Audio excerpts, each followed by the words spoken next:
What Jesus is saying in the Gospel reading for this Sunday may seem ridiculous.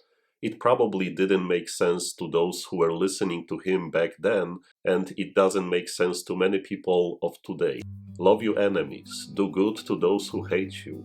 To the person that strikes you on one cheek, offer the other one as well. Give to everyone who asks you. Do not expect anything in return. This sounds more like a punishment, doesn't it?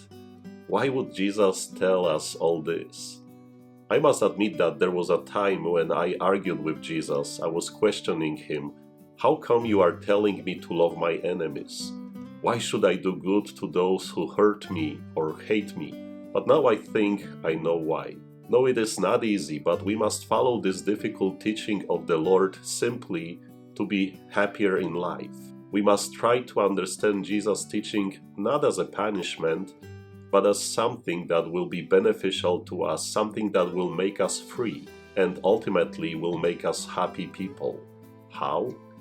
Try to think for a moment about those people you don't particularly like, people you don't want to be around you or around your family. Think about that person who really hurt you in life, who did something terrible to you, or said something really bad to you or about you. Or perhaps there is someone in your life whom you truly hate and avoid at all costs. Now Jesus wants you not only to forgive that person, but he even wants you to do something good to them and love them. Pray for them. Pray for those who mistreated you, Jesus says. See, Jesus wants us always to return with love, forgiveness, prayer, a smile to any evil that comes our way. Again, why? Not because he wants us to approve sinful and hate-filled actions, but because by learning and following this hard teaching of the Lord, you yourself will be freed from all anger, hatred, and evil. You don't do it for them, you do it for yourself. If you are able to forgive, to let go, and even to pray for those who hurt you, then your heart will be truly freed from any resentment, bitterness, disappointment, hatred, and anger. You yourself will feel much better, happier. Whenever Jesus asks you to forgive your enemies, whenever he invites you to pray for those who hurt you, and even to love your enemies, he doesn't want you to do this because what they did was right, was okay. Not at all.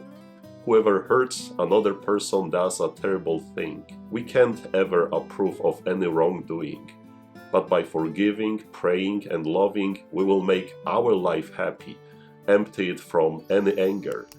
Jesus knows that if you want a good, joyful, and happy life, you need to forgive those who made you angry or made you sad. Again, this is not easy, but this is the only way to true happiness.